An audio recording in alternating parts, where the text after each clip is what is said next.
Greetings, Legionnaires. This is Iron Duke coming back for the final reveals of the Malevolence expansion. Well, not reveals, just having a look at the cards which have been released. No reveals this time round, which is rather a good thing. It's quite busy since my last video. Sadly, I didn't get to do all the White Scars content I was hoping to get done. But yeah, very busy, and in a way lucky there weren't any reveals because I wouldn't have had time to make a video for it. So now we're all seeing it at the same time together.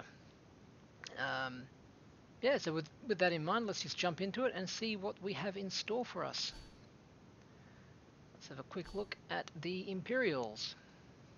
Starting off, Zulane.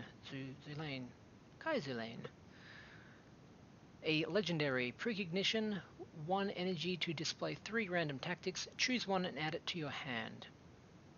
Right, so this is due back, but just generating the amount of randomness rather than stealing from the enemy. The precognition is quite interesting, makes it impossible for them to attack into him without cleave. So they're going to need to spend a tactic to deal with him, one way or another. Whether a board wipe would be the most efficient way, I guess. But otherwise, like direct damage, you're just trading one card for another, and this is a very cheap card, so you're probably losing value if you have to directly target it. I mean, I guess there is also the warlords who have their direct damage abilities, such as Loken or Santar or these ones. But even then, they're spending their time burning up a little guy who's not really a huge board threat. He's just he represents good value for the opponent. And at 1 energy, yeah, I mean that's, even if you're not wasting a card to kill him, it's probably a pretty good distraction for their ability. You can put it down at the same time as something else, and they're forced to choose what to deal with, for example.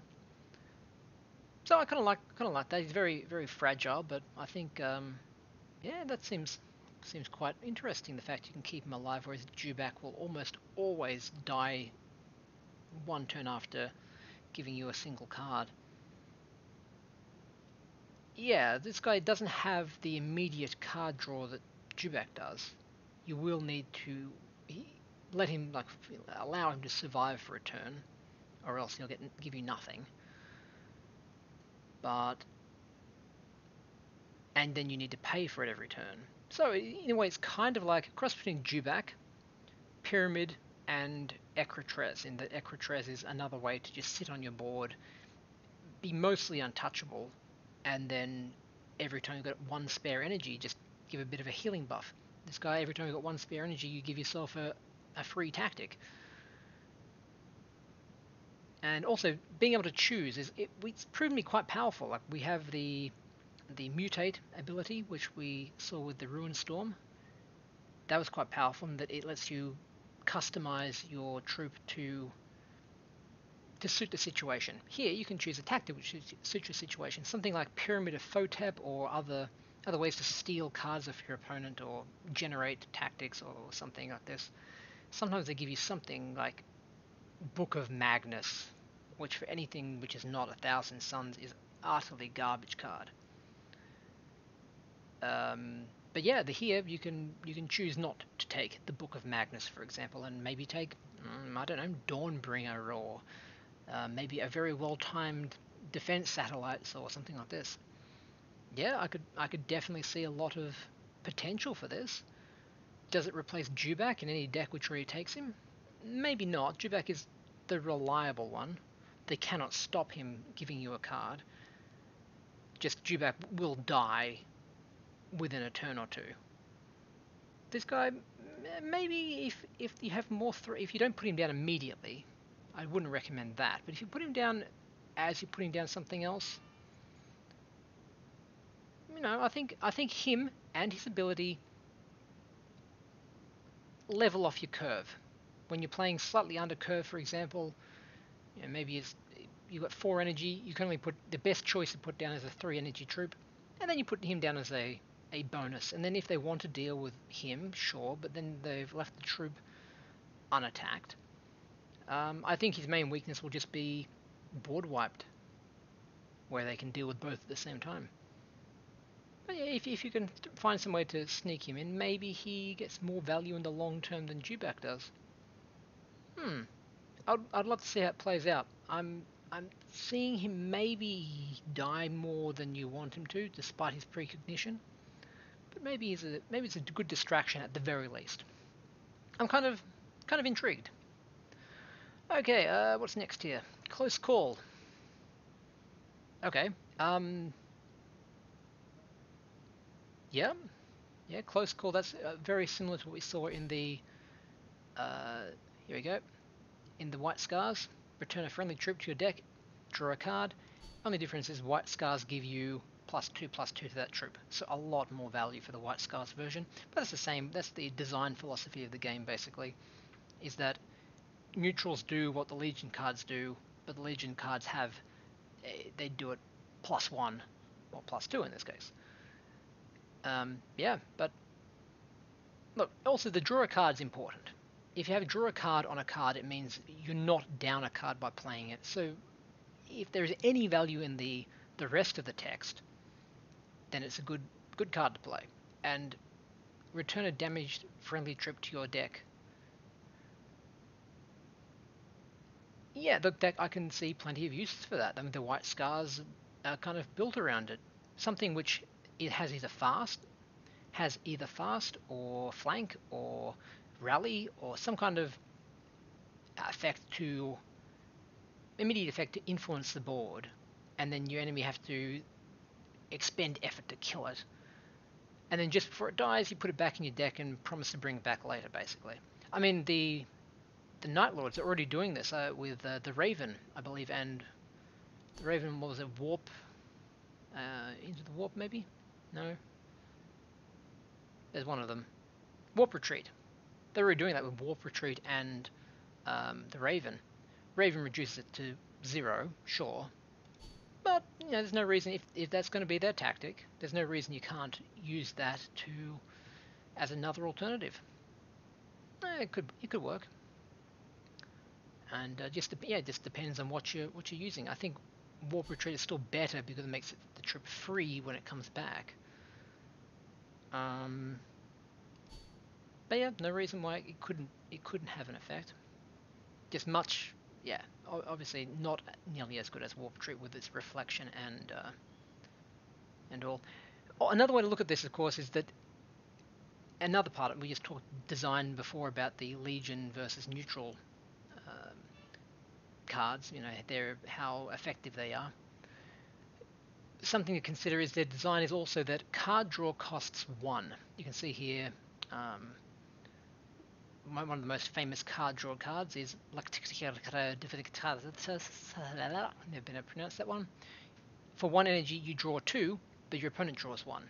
You can kind of consider your opponent drawing 1 being giving 1 energy to your opponent. So you'd pay 2 for drawing 2, but you get a discount of 1 because your opponent gets an advantage too. You can look at Void Engagement, draw a card, 1 energy. You can look at Resupply, draw 2 cards, 2 energy. You can look at, there's plenty of examples here. Smoke Grenade. Come back, Smoke Grenade. There we go. Stun an enemy, draw a card for 2. Right, so the stun enemy is worth how much? 1. So draw a card, also worth 1. So you can see here, if you ever see draw a card on a card, the other effect is considered to be worth the remainder of the value after you take away the 1 card you draw on. So return a damaged friendly troop to your deck, draw a card, value is 1. Actually, now I think more about it, the Warp Retreat, why would you not just use Warp Retreat? Unless you've got a really good reason to keep on spitting out more and more troops and get the Warp Retreat effect more and more. Yeah, definitely really want to have the Warp Retreat over the close call. Someone will find a reason. Okay, Demoralized Militia. Backlash. Your opponent draws a card. 2, 4, 3. Okay, so in the first 3 cards, we're going to go into 3 different concepts of game design that they're using in Horus Heresy Legions. You can usually look at a card, the value of a troop. Let's say Dewback. Dewback he's got a total of 5 for his attack and defense, and his cost is 3. You can normally double the price, and that is approximately the average of what your troops will be getting in terms of attack and defense. So Dewback gets 5 for 3. That's close to 6, so that's about right. Goldstones. Remember, Dewback also has a powerful ability. Goldstones Hunters have Fast and Unstoppable, 2 powerful abilities, and they add up to 5 out of what we'd expect, 6. Bunker adds to 6. Its cost is 3, which is half of 6, sure. Reapers, their value is 8. 8 is double 4. Duke Morktacher, he's considered a very powerful body, and sure enough, as a legendary, he gets 11 value for just 5 energy. That's why he's considered quite strong. Firewalkers, yeah, you get the picture. Most people probably realize this already. So to see something like Demoralized Militia, 3/3 for 2, the 2 doubles to only 4, and this is 6. So that's a very powerful card. Very good value for its stats. I don't think I know of any other troop in the game which has, you can get a 3/3 for 2. I mean, let's have a look here. Well, actually, no. The one I am looking for is the... Yeah, we talked about this one, the White Scar Reveals. This boy and this boy. These two are the only other 3/3s for 2 that I know of. And maybe the Ultramarines have one too, I think. But again, they're all conditional. They come down conditionally. They only get their extra +1/+1 if they fulfill a certain condition. Otherwise, they're just a very average 2/2 for 2. 2 and +2 is 4, which is double 2. So, this guy being 3/3 for 2 all the time, going to be very strong. Like, very strong, because a Warlord can't punch that to death in one turn. So often he'll get a full 6 damage into the Warlord at the beginning of the game if he can't be dealt with. And of course you need a downside for that, which is your opponent will draw a card when he finally does die. Now, that is a downside, but I don't know. Just if we think about it, some decks they like you to draw cards, don't they? Isn't there, like, I have heard about, the some legions who just have they like you to draw cards. Is there something about that? I don't know. Like, I put that down on turn 1. Put that demoralized infantry down on turn 1. What could you follow that up with? I mean, maybe, I don't know. I'm not thinking straight right now. Maybe there's something you could put down the turn after that would get some kind of value out of. I don't know. It seems a bit far-fetched, maybe. Like, how no? Well, I don't know how we ended up here, but look at this guy. Look how low his value is. I don't think anyone would ever play a card like this. A 2/3 for 3. That's not worth it at all, is it? Compared to a 3/3 for 2. To get value out of this, anyone would have to draw, 2 cards or something. Then it'd be pretty strong already, right from turn 2. Huh. But I can't think of any way to make this work. There's nothing I can think of right now. Maybe some of the theory crafters will come up with something along the lines of a good deck to include. I don't know. You might better find something somewhere. Anyhow, let's look at Xenos Threat. Give frontline to an Astartes or infantry until your next turn for 2 energy and draw a card. So again, as we discussed, drawing a card is worth 1. So here you're giving frontline to an Astartes or infantry for a single turn for 1 energy. I can think of ways I could use that. Do I want to make space in my deck for it? Maybe. Considering you can make something which wouldn't have been a frontline before, like a big body which wasn't going, your enemy was not expecting to be a front line, can be played at the same time as another big, like as a Salamander's main. I'm thinking here, right off the bat, Pyroclasts. They often go down and then immediately get hit by, they get like, punched by like a fast or flanking, some kind of flanking unit. Where are they? There we go. Get punched by a flanking unit, and then the Warlord punches him for the last 2 damage, and I lose my favorite unit. They did some damage on the way out. They took out a card and they damage, but at the same time, I much prefer to keep them alive so they can really do some damage. So for 8 energy, I can kind of do that. Where, say, I have something on the board, maybe. No, he's already got the front line. Something 5 energy. Oh, I know. Here you go. Rastan. I use him in my deck all the time. Maybe give him frontline. He's pretty hard to punch through. And so if I on 8 energy, so it happens on the 8 energy turn, I can frontline the Fire Drakes. Frontline the Fire Drakes. The Fire Drakes have to be punched through before they can get to my Pyroclasts. And so the Pyroclasts have a pretty good chance of surviving to the next turn.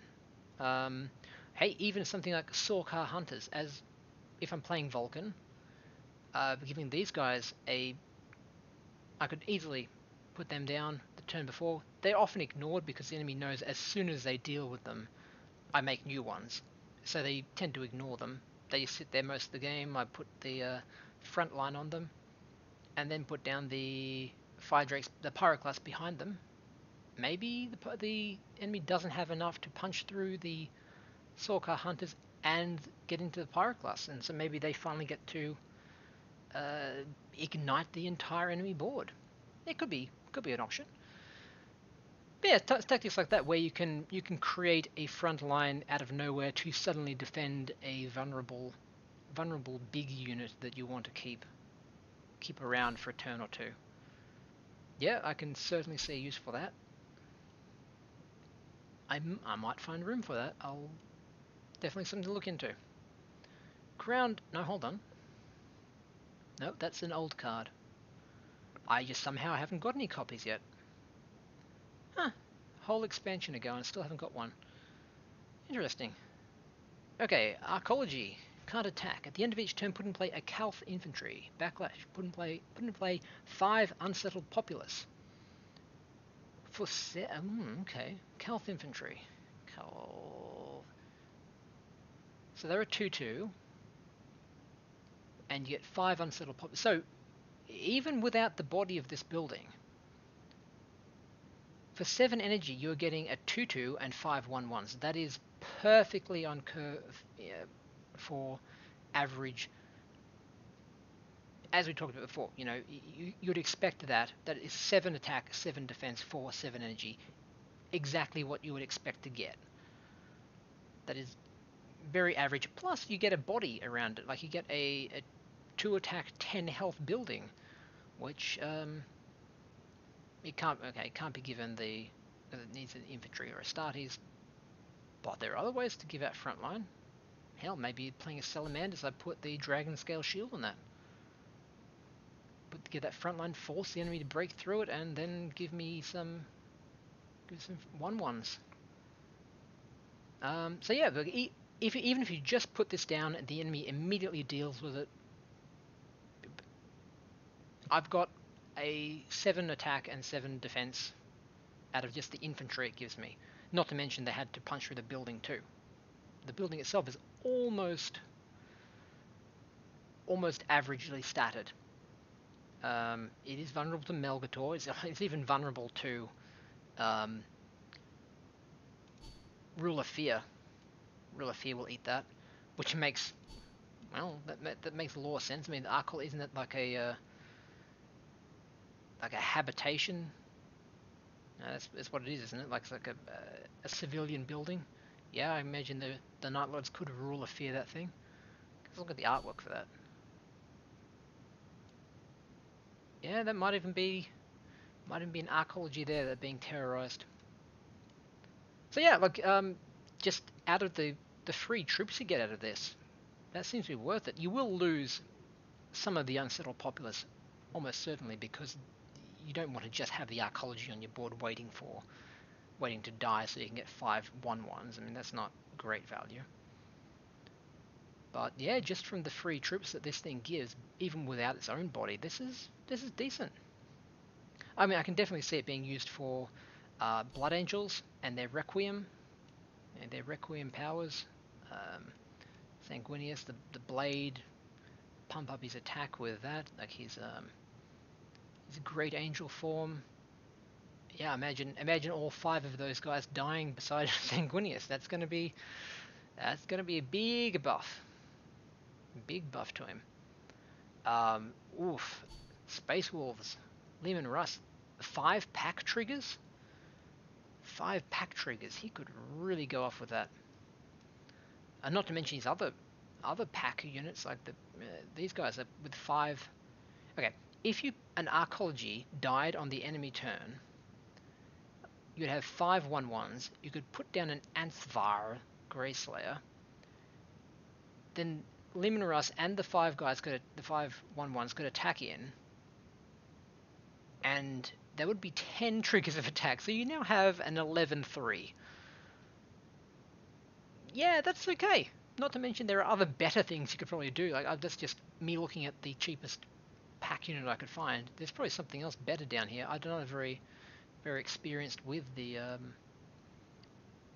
Space Wolves, but I'm sure they've got some better pack abilities. Oh, hello.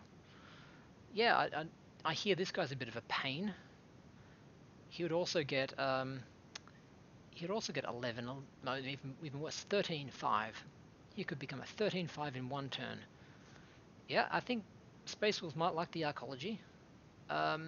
Also, Word Bearers. They've got all kinds of sacrificing infantry troops. Yes, you can convert all those 1/1s into Chaos Spawn. You can just you can tear and reality them away. I'm sure they've got some stuff around there. There's some other stuff here. I'm again not a huge. Oh, hold on, Melnor. Hello. Okay, now you're not putting in play 1/1s. You're putting in play 2/2s with Frontline. If he's on board when the Arcology dies, yes, please. This sounds good. Get 5 2/2s out. Not to mention every turn you're making a 3/3. Hold on. I mean, end of each. It doesn't say end of your turn. It says each turn. End of each turn, put in play a Calth. That doesn't say just your turn. That says each turn. That could be the enemy turns too. And anything which comes into play on the enemy turn actually gets to attack. If you, for example, kill a Righteous Zealot on the enemy turn, the resulting Wounded Zealot will get to attack.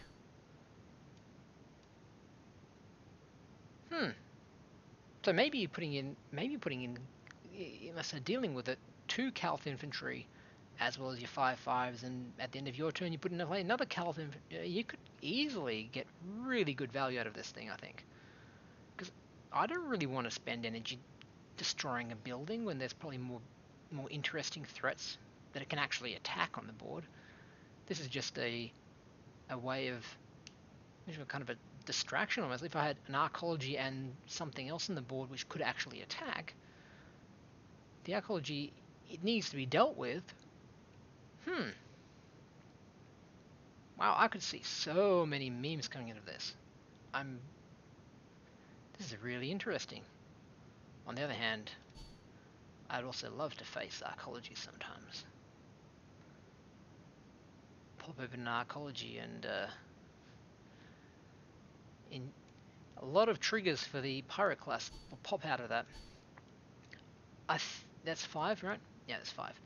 There should be 5, and I heard Chaos is the big draw this time round, so that should have the 10. That's usually the method they go with, 5, 5, 10 for whatever focus they're on.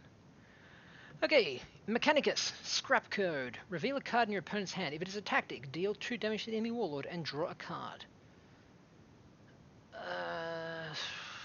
I'm immediately getting flashes of Void Engagement, which is a very broken card when that came out. Not very, I shouldn't say very broken, but it is very frustrating to deal with as a non-tactics player. Draw a card if it's a tactic, deal 2 damage anymore. So basically, for Void Engagement, we can read this as 1 energy, draw a card, which we know is the value for drawing a card. The text after that, considering it's conditional, might as well not say anything, because we might not get it. So is 1 energy, draw a card, any good? Yeah, that's good. We know that's the value of drawing a card. Because it's just replacing itself, it's kind of just cycling your deck if you don't get the extra value, but hey, the extra value is potentially there. This one reads 1 energy, reveal a card in your opponent's hand. Is that worth 1 energy to you? 1 energy and potentially losing a card from your hand? Under most circumstances, I say no. I mean, yeah, it can give you valuable information sometimes, but other times, what if you just reveal, oh look, Horus has a Whisper in his hand. That's, yeah, we knew that. Also, Void Engagement is very, very easy to, like, there's a reason all the Angrons run it, because it's very easy to build a deck which caters to it. You know, if you've got 5 troops in your deck and 25 tactics, you're very likely to get you're very likely to trigger this. So it almost always says draw a card if attack deal 2 damage. So you almost always get the extra value, and it is good value. And because it's your own deck, you know is worth putting in there because you know what your deck holds. This one relies on your enemy's hand, which the hand's a smaller hit zone, I guess you could call it. There's less targets to hit, whereas opposed to your entire deck, this is just a lot less targets to hit. Whereas, so what if you're facing against a troop-heavy warlord who doesn't use any tactics? Most of this time, this does nothing but tell you they've got a good troop in their hand. So yeah, nothing really I'd really want to deck in to a ladder deck because you're not sure who you're going to fight most of the time. Maybe this is a tech card if you're going to fight in a tournament or something and you know your opponent is running Horus and Angron. To go to examples for tactics warlords, I think. You know that he's using both of those, so you put in a Scrapcode, but even then, you know, compared to the very high likelihood of Void Engagement working, this is not a very high likelihood of actually working for you. So maybe you just put in a card which costs you 1 energy and then you throw it away and you find out that Angron has an Angron Whisper.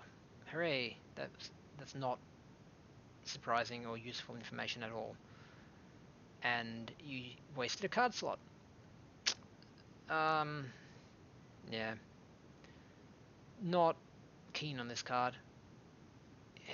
Although, yeah. Cause it's hard to guarantee. It's hard to build around. It's hard to increase your chance. Excuse me.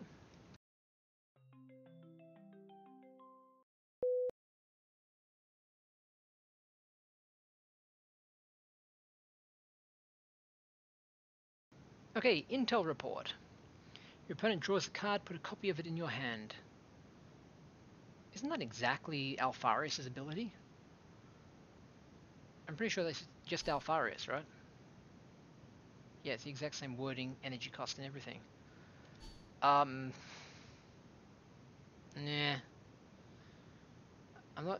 I'm guessing... Once again, this is basically an Alpha Legion card, but I'm not sure the Alpha Legion even want that, considering they already have Horus to do it for them.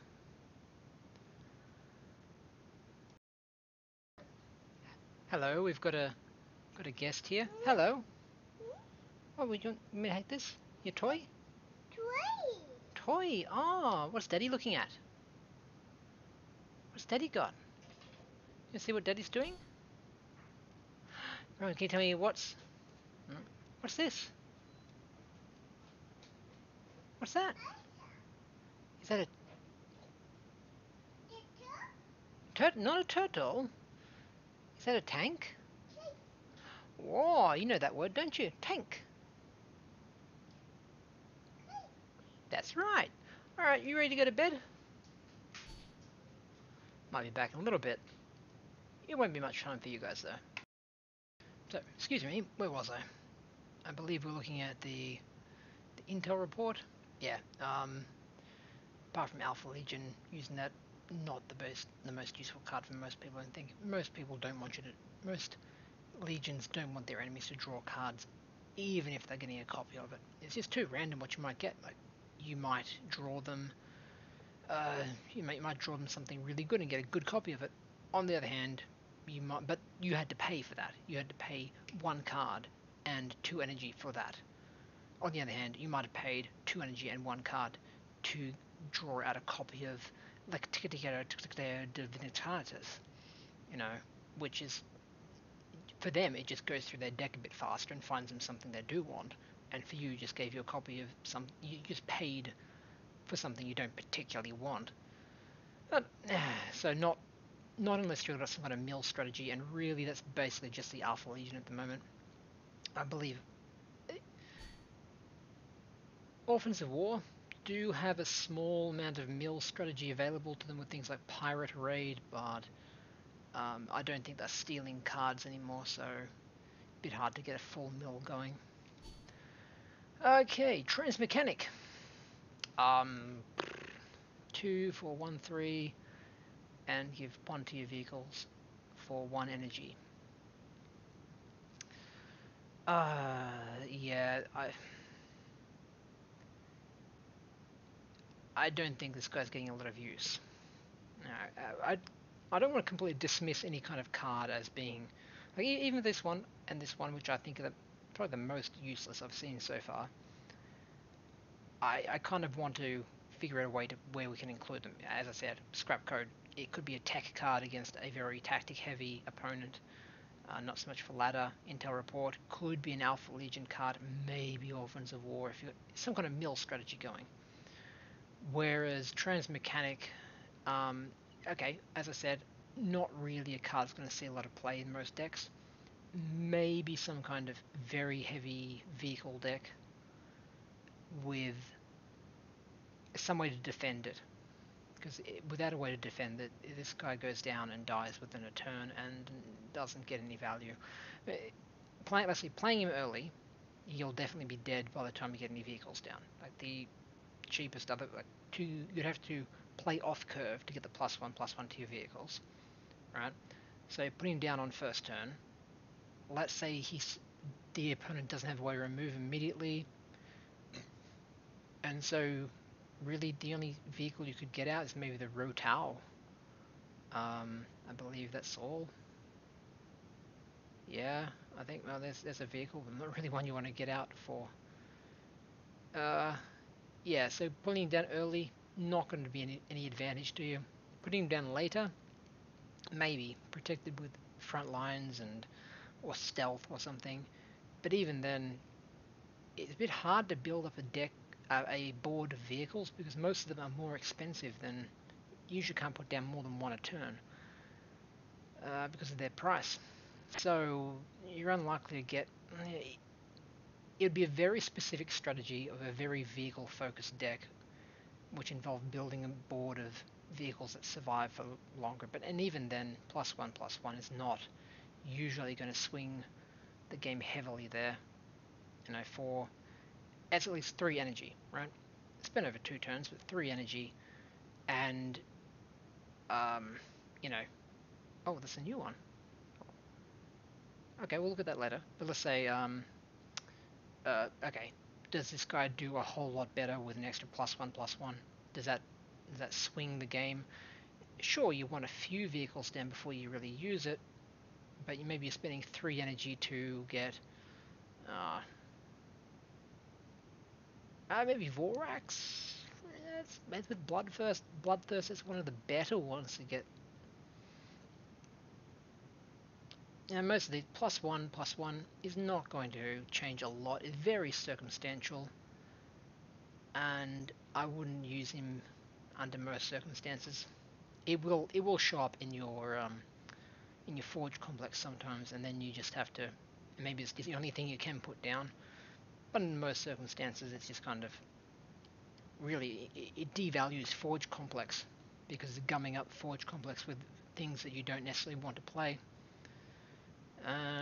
Yeah. Anyway, War Room.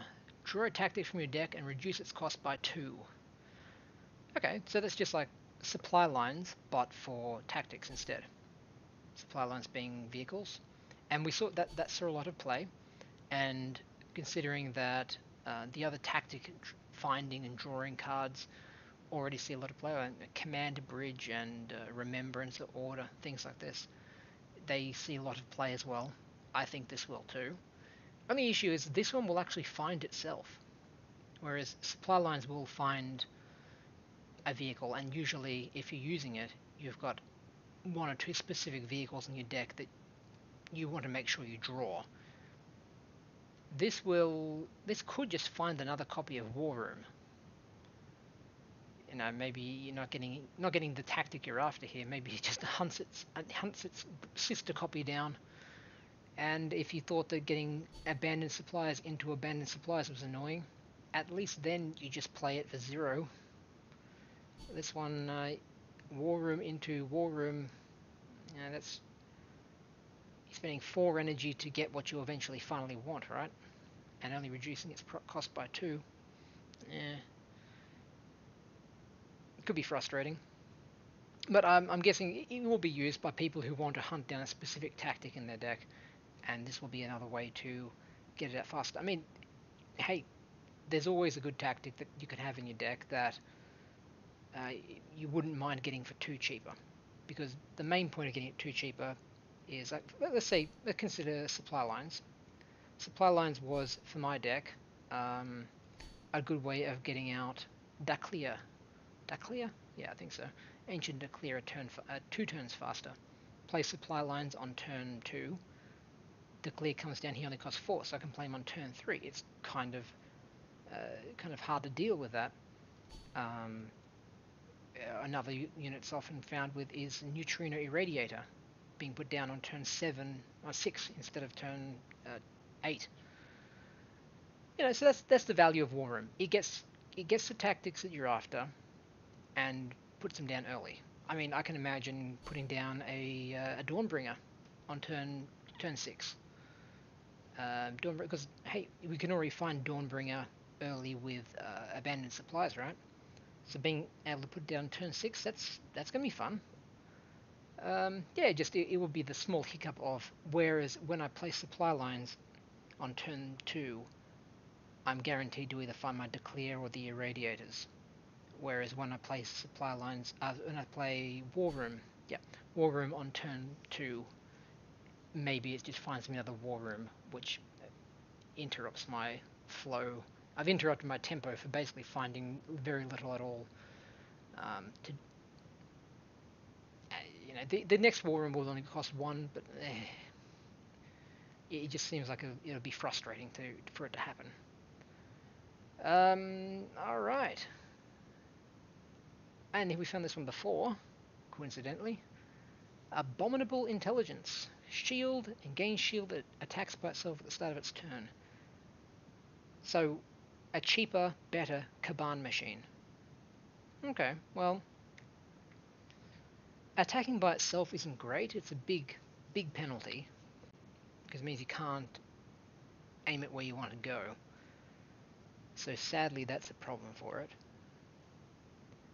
But on the other hand, getting a shield before it attacks means that it will always it will never take damage on the swing in.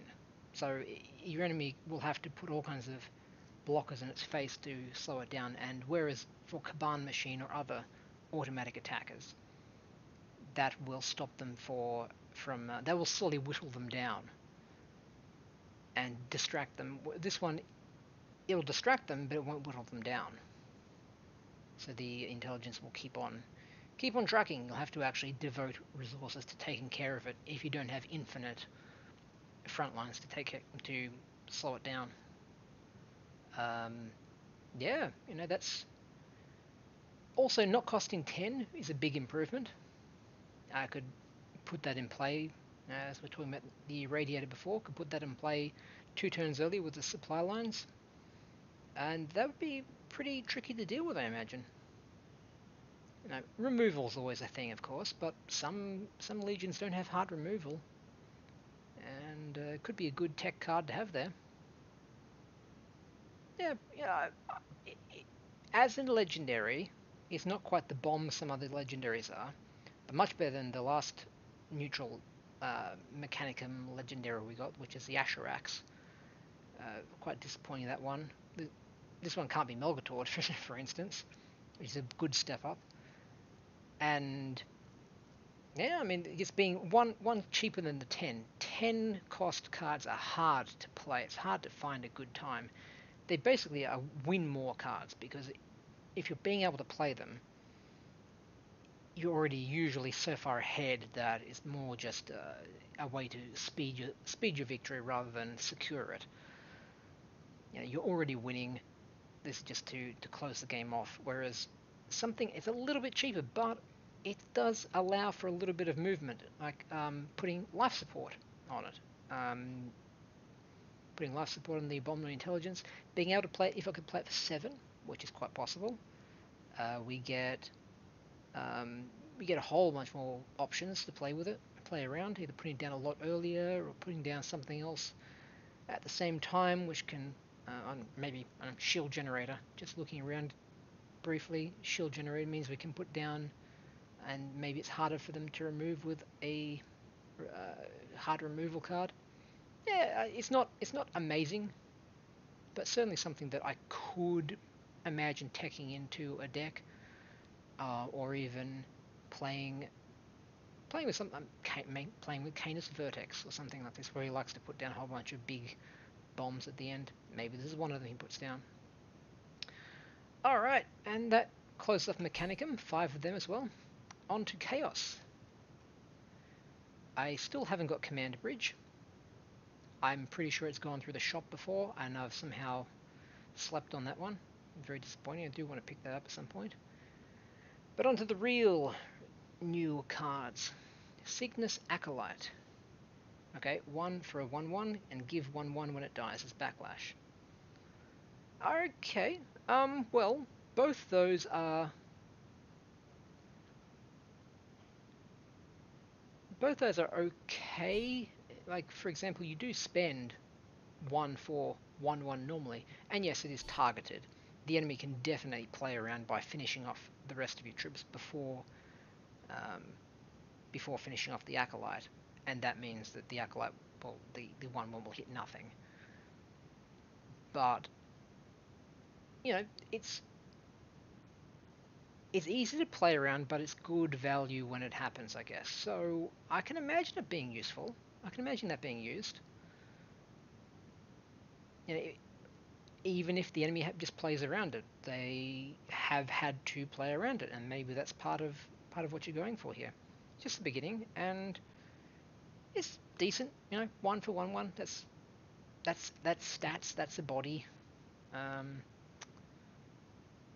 Yeah. And sometimes you just want bodies. I mean, word bearers, they want infantry bodies to sacrifice, again, as we mentioned before. And yeah, maybe this is something they can do with, considering that they, when they do sacrifice, you'll have a benefit immediately as well. That's a good idea. Signus Disciple.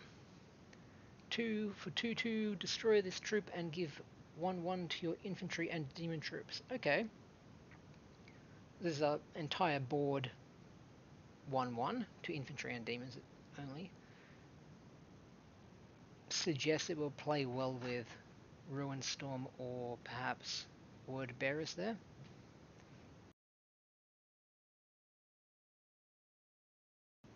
Yeah, I guess fitting into a Word Bearers or Ruin Storm probably would take them pretty well as well.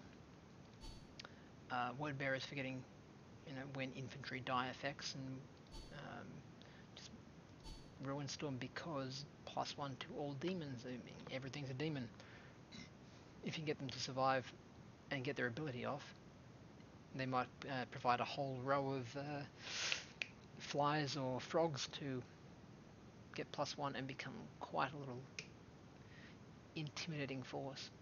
That said, getting it to survive will be the tricky part. I mean, the Chaos already have, where is he? This guy. I've never had that trigger against me.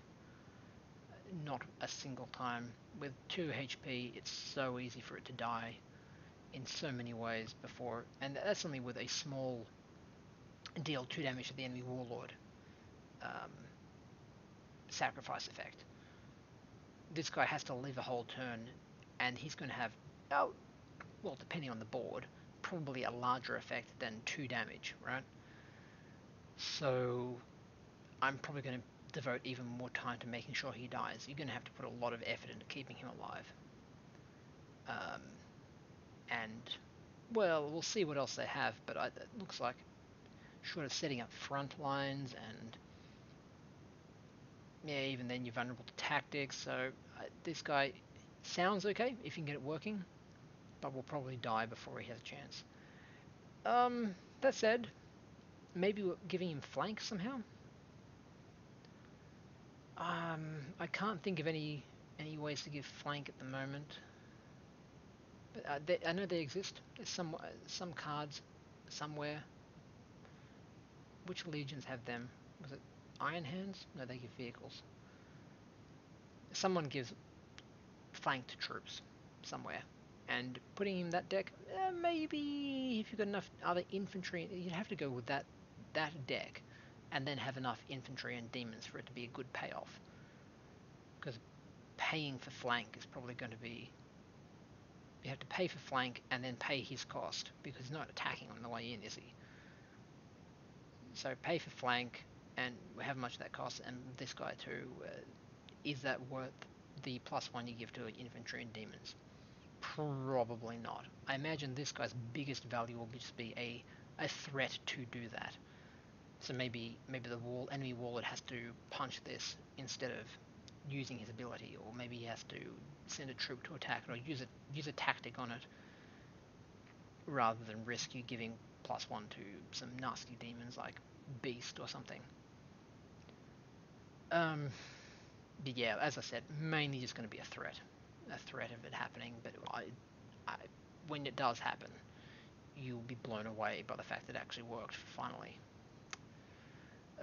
Signus Fanatic. When a friendly troop dies, heal completely and gain +1. 2 energy for a 1/3. What's that remind me of? Oh, again, this Ansvar. Ansvar. Is that Norwegian enough? Norse enough? Yeah, +1 for any pack. And pack is often similar to when a troop dies, isn't it? Not always, though. Sometimes this will get more triggers than pack. Sometimes pack will get more triggers, but either way, if you put him down, I wouldn't put him down first turn. Put him down first turn, he probably just eats a gold stone or something, and then the enemy got a free kill, and the gold stone's still on the board. Whereas if you put him down after you've got some troops ready to attack on the board already, the troops attack in, they basically have a sacrifice, give +1 to this guy. And then he comes in with a decent stat line. You know, if you have even just two troops ready to attack, even just one troop, he comes down at good value. You know, 2 energy for a 2/3. That's okay. I pay for that for a troop, sure. If you have a few troops ready to attack, maybe it comes down as a 3/3 or a 4/3, and then we're talking, you know, demoralized militia levels of. We mentioned before how that's quite a strong stat line for a 2 energy troop. Yeah, you could easily pump this guy up to more than that on the same turn he arrives. That's pretty good.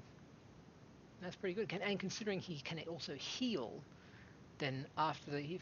Okay, so let's think this through. You build up a small board. You play him at the beginning of another turn when that small board is ready to attack. The board attacks in. They die. This guy gets an extra 2-3 attack. Then on your turn, you attack with him into the enemy warlord.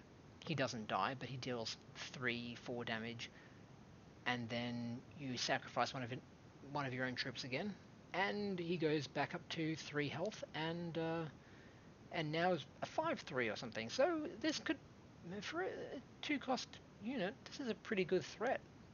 It's a pretty good threat to keep around, as long as he's supported by enough flak infantry. And it looks like, looking at the last 2 we got, it looks like the theme of these Signus guys is, looking at these 3, this theme is your troops want to die. Cheap troops that want to die, and maybe there'll be a few payoffs for those troops dying. This is one of them. This is the better of the 3 so far. Yeah, it's good for a 2-cost. Yeah, I'd put this in my deck. Signus Adept. Put in play a random 2-cost cultist. Okay, stat line's poor. 1 energy for. Hold on, what's the other guy? Tancred. Okay, Tancred's kind of the reverse. I mean, Kabbalist is a 1-cost, and Tancred costs 2 to put him in, and that's kind of what we'd imagine, because let's look at Horus. An invisible card costs you 1, because Horus pays 2 to draw a card, and we know drawing a card costs 1. As an invisible card, that costs him 2, because he pays the extra 1 premium to conjure up an invisible card. Tancred is conjuring up an invisible Kabbalist here, so it costs him 1 for that, and 1 for the cost of the Kabbalist. Signus Adept is conjuring up a card which costs 2, and it's only costing him 1 energy to use it. So basically, he's getting it should be costing him 3 for that. He's getting it for only 1. That's very good value. The trouble is, his stat line is very poor for that energy level. He's going to eat all kinds of removal. Again, you want to defend him with front lines, with something else, keeping him alive for long enough for him to put the value in, because that's when he will become a value. When you can put down an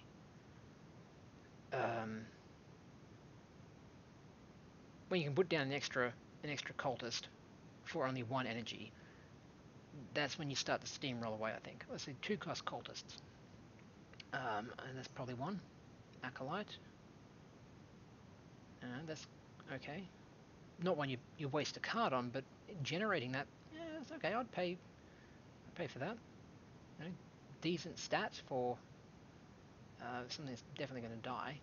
Wouldn't waste a card, as I said, but Horus Occultist, they're common chaos lists. Righteous Zealot, they'll be very good for the triggering of sacrifice and other when troops die effects. You get 2 of them, and yeah, we're seeing these 2 already. So probably, this is also a cultist, but I don't think Davenite cultists were included in most other random cultist lists. So I don't think this one will be included. He's looking at these 6, I imagine. And there's some okay troops in there, nothing to jump up and down about, but getting them for basically free, that's alright. That's decent. Give this guy some protection and have him just pump out troops whenever you can. Without front lines, he's not going to last he's not going to even last a turn. Give him some front lines and maybe he gets a few troops in and gets some good value in for you. And there's got to be some other payoffs around for this thing, right? Signus Demagogue. Abysmal stats. That's going to die to so much kills this. When an enemy dies, put a Signus Acolyte in your hand. Okay, so same way as the Fanatic, both these guys are triggered by things dying, and you don't particularly want to put them down on curve. Well, this guy might go down on curve, but only when you're ready to kill off some stuff that's on the board already. So maybe you put him down when you're about to finish off 2 or 3 enemy troops, so you get some value out of him. Without getting value out of him, you don't want to play that. 3-5, that's really poor. That's the kind of stat line you see in.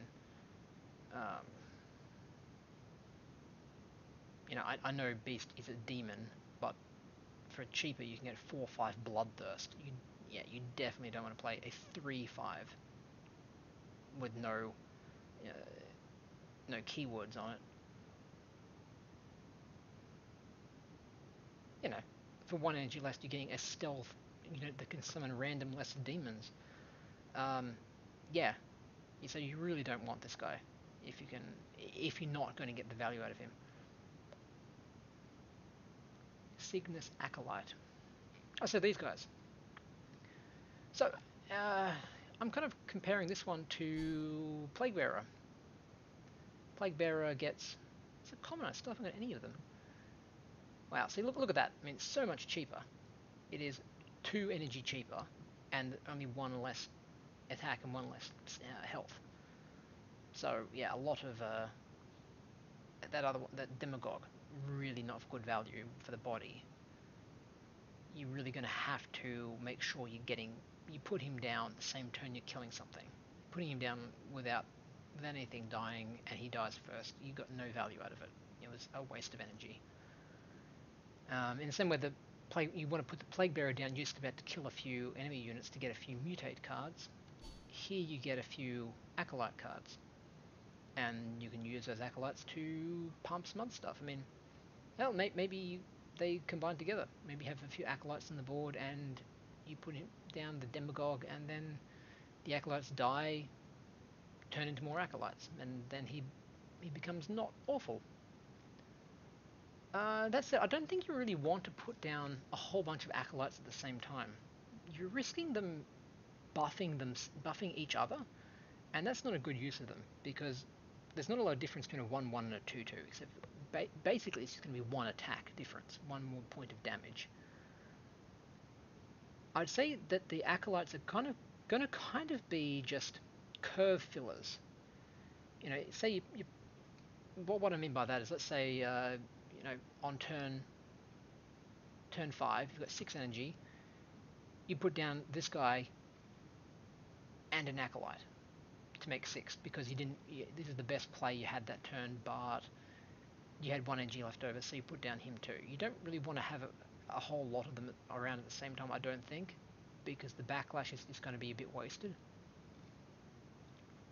Putting down him, generating a few of them, having them around as extra curve fillers. Every time you've got a spare energy, you put down an Acolyte as something else to make your opponent think about the way he plays the turn out. He can't just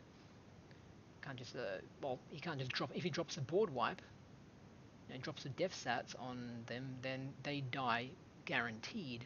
Anything which doesn't die is getting buffed, right? Hey, maybe that's a use for them, maybe, as kind of like board wipe insurance. Anything which doesn't die to a board wipe will get buffed, maybe that's it. Maybe that's where they come into good play. Something to think about.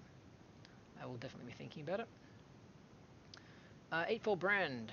I'm going a bit over time than what I intended, but I think we're getting some good discussion in here. Give your Warlord Relentless. Create a random Signus Cult troop in your hand. So same price as Forge Complex, but whereas Forge Complex can create Melgators and Abominable Intelligence and Chimus and Laztals and Vorax and all kinds of fun stuff in here, like anything on this list basically. The Signus Cult is just these 5, and as we've discussed, they're not great cards, I wouldn't say. I think it just helps with your, again, surprise, surprise, it really looks like there's a lot of synergy going towards creating a bunch of really cheap troops and getting them killed for some kind of benefit. And maybe summoning a Slayer. Summoning Slayer might be the end game here. Eightfold Brand, Grand Signal Card in your hand. Also, people who enjoy killing their troops, Ferrus, Sanguinius, someone else around here, and the Word Bearers, of course. So yeah, maybe they're the ones who take advantage of this.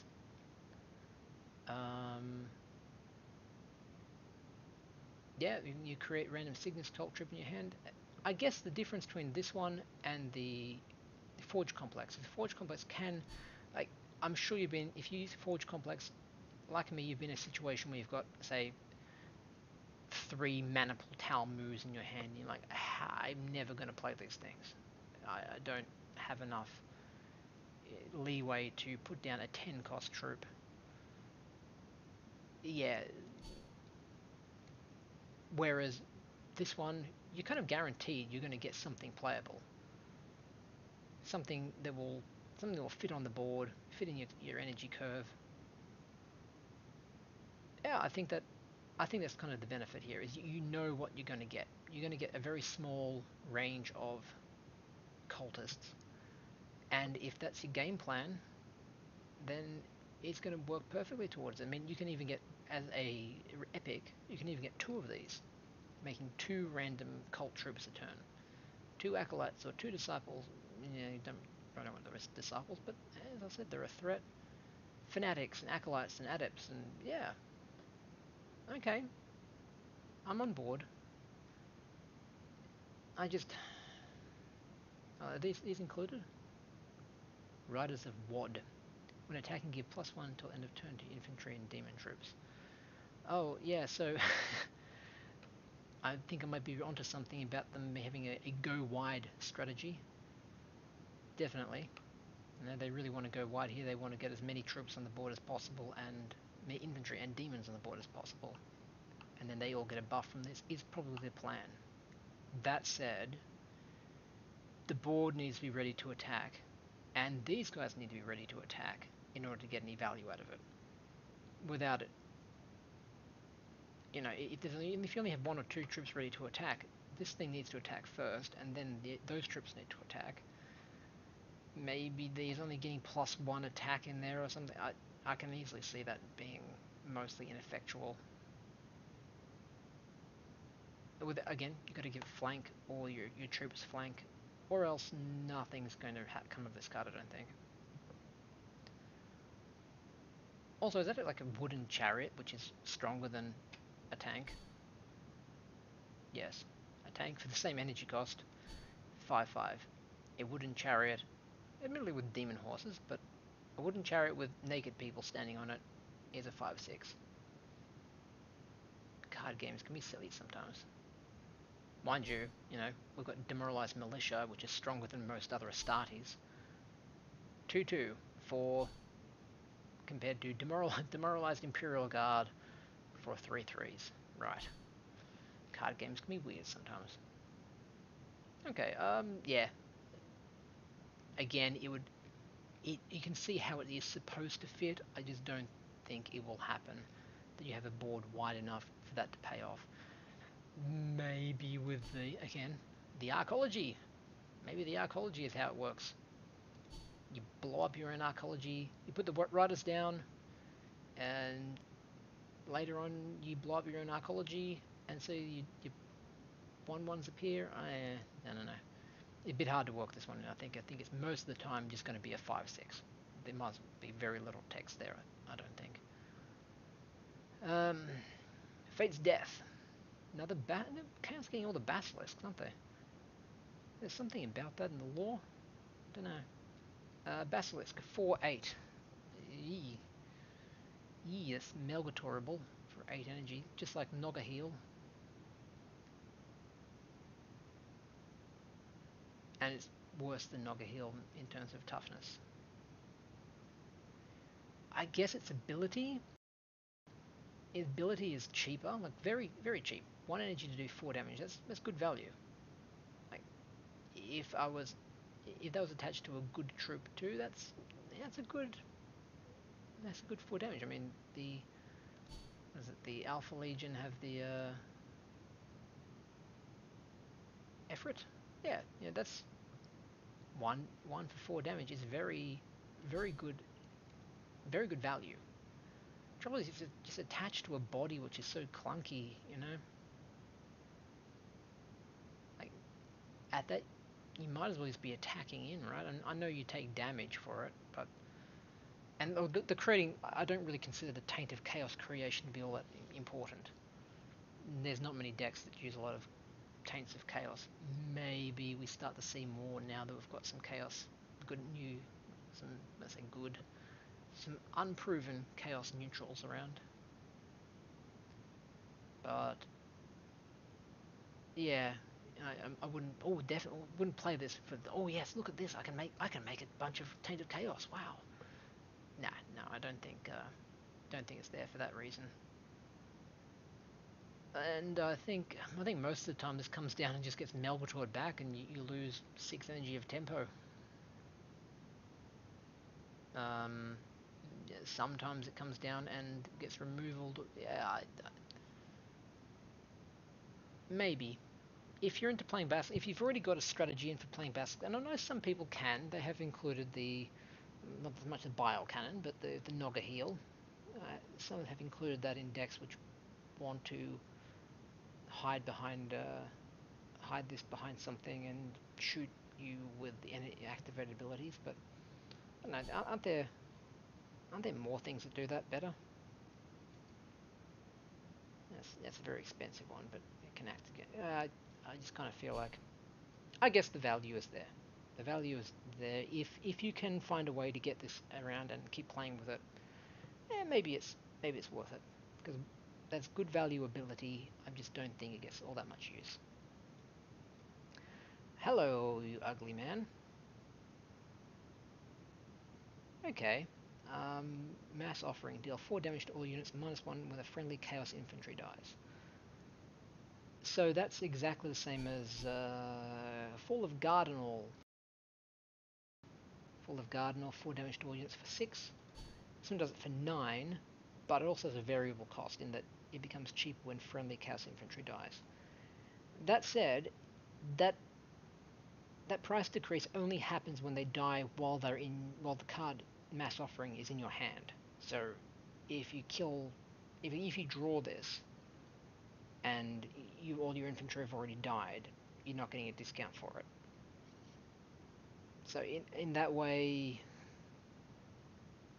yeah, if you draw it late, this could just be a dead card in your hand, because who wants to pay 9 to deal 4 damage to all your units, including your own? As a board wipe, the effect is good. The effect is good, but I think it's just... I don't know. People have got success with Slayer by keeping Slayer in their hand and killing off many things. But remember, this is only friendly Chaos Infantry. Slayer is anything. And I think most of the time you're not casting this any cheaper than you're paying for Fall of Gardenal. And even if you do, most of your troops are small and weak anyway, right? Like what kind of... Yeah, like most everything dies to your own board wipe. I suppose... Hold on. What if that's the point? What if you were able to get this into your hand early, and then you get it really cheap, because you've been sacrificing all your stuff all game, you've managed to get some Eightfold Brands, so you're generating a ton of troops, and then you've got 10 energy, and you're able to pay 3 for this. You're able to put down a few Signus Acolytes, and then you also put down something which doesn't have... I've got 4 energy left, do I? In a scenario. Okay, we put down Beast of Fire. Maybe 3, and 4. So there's 10. Then all your Signus Acolytes die, and they pump any surviving demon. So now this thing is a 7 for Bloodthirst. Is that a combo? Do we have something here? It's very unreliable, because you need the Mass Offering in hand early. You need to kill off your troops early, and then you need to have something which will survive the 4 damage and be able to accept the pump that happens when all these guys die. But maybe that's a possibility. Maybe. I'm just trying to think about how we can work this. Mind you, and any future mass offerings you have in your hand would be also reduced in cost.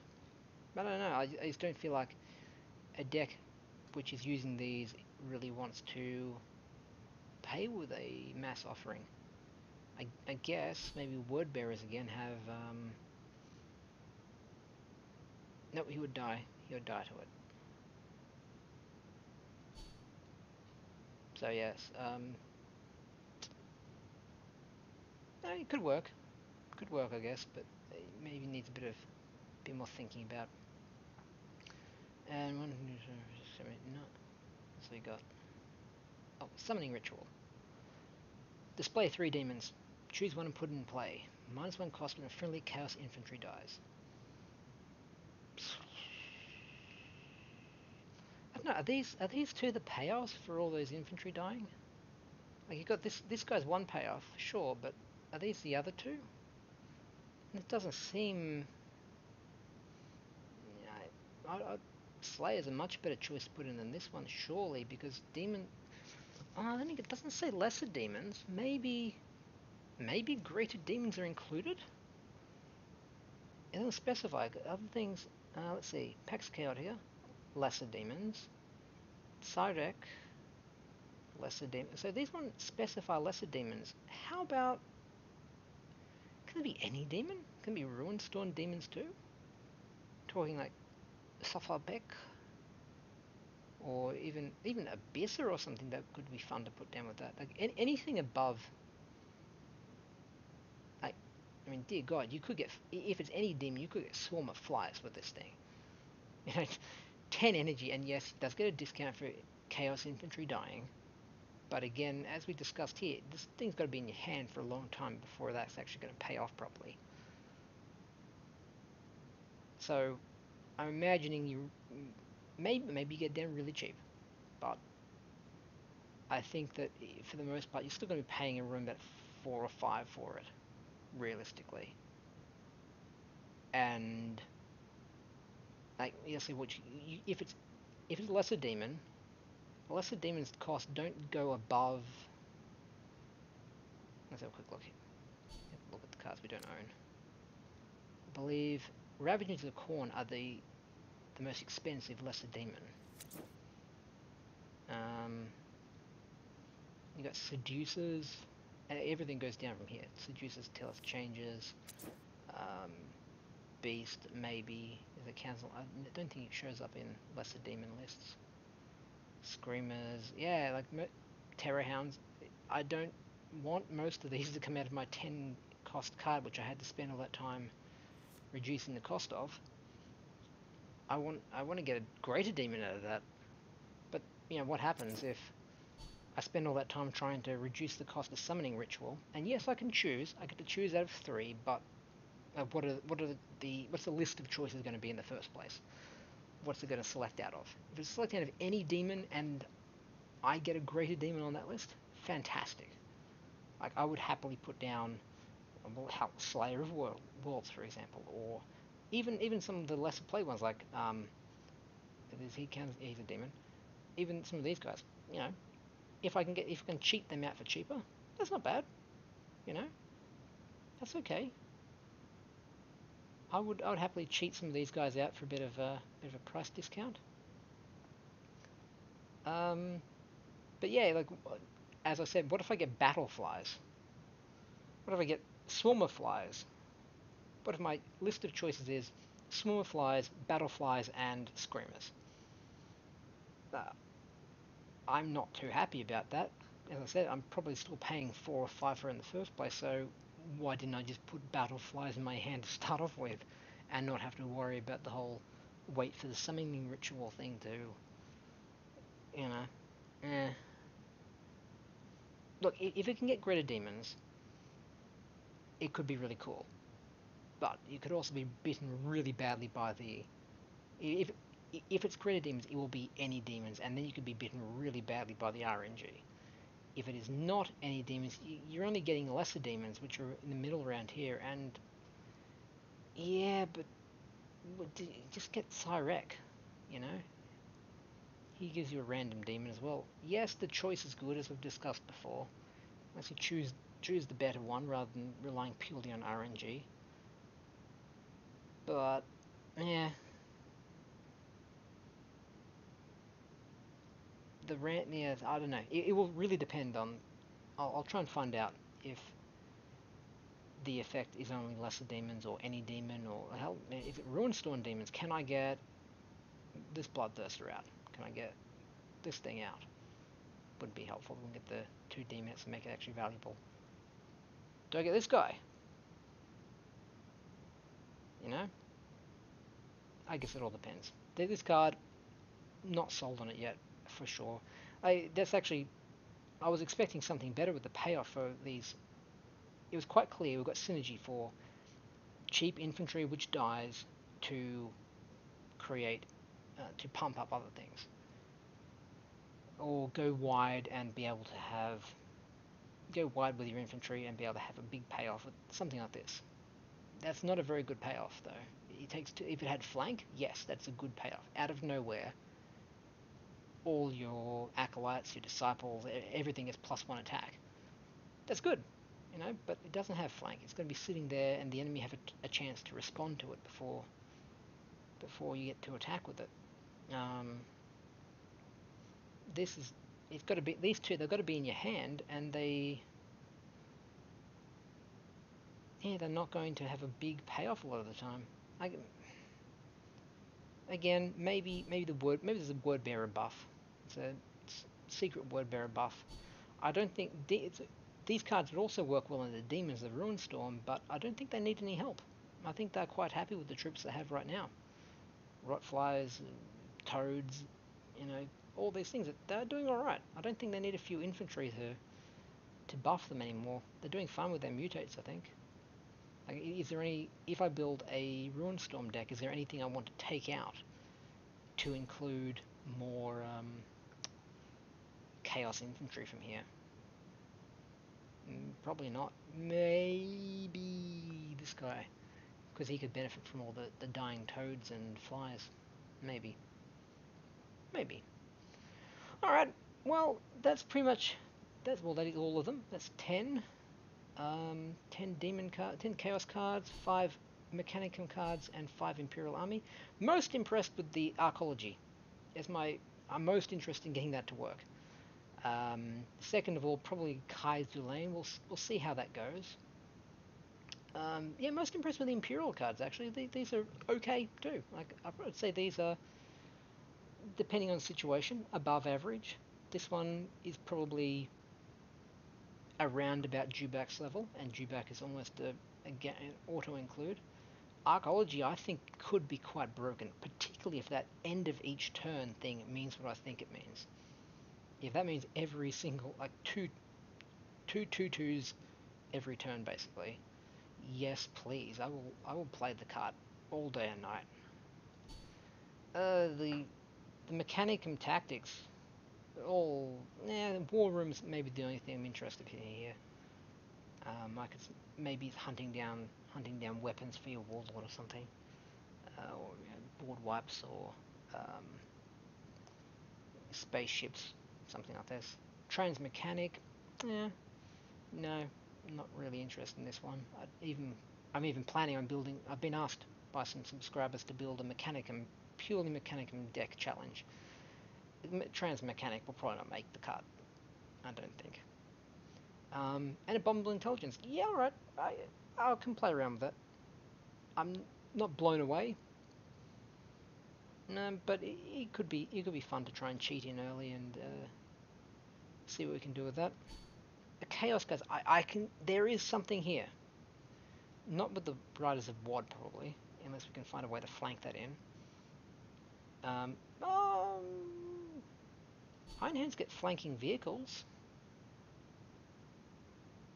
Yeah, that's a vehicle. They get flanking vehicles. And Ferrus Manus likes when his own troops die because it pumps his reckoning. When a friendly troop does so, maybe we have Chaos Ferrus. Maybe And maybe he gets flanking on his Riders of Wod, and they pump up a whole bunch of really cheap, crappy infantry that fly in and pump his Reckoning, and maybe get not aggro. It'll take a while to get set up, but just a very angry Ferrus boy, local Primarch, too angry to get his head cut off. Maybe there's something here. Given time, I'm sure we'll figure it out. But until then, I'm going to rate it Imperium. Imperium won this neutral battle. Chaos get average place. There's nothing bad about the cards either. I think they're just okay. There's nothing that stands out about them really. They do have a bit of synergy going, but nothing that stands out. And sorry, you come in last, Mechanicum. I do like big chunky troops, but it doesn't save you from things like Scrapcode and Intel Report, I don't think. Anyhow, I'm going to go off and open some crates because I'm going to pump all my money. I've already started actually. I didn't get anything, don't worry. Pump all my money into Malevolence crates. Try and get some of the last White Scars and Ruin Storm and Blood Angels, and some of the new neutrals, and see what we can play around with. Then we'll do some events, and that'll be the schedule for this week. Last of all, probably we'll be making that discussed Mechanicum deck. So, I'll see you guys around. Have a good day, and cheerio.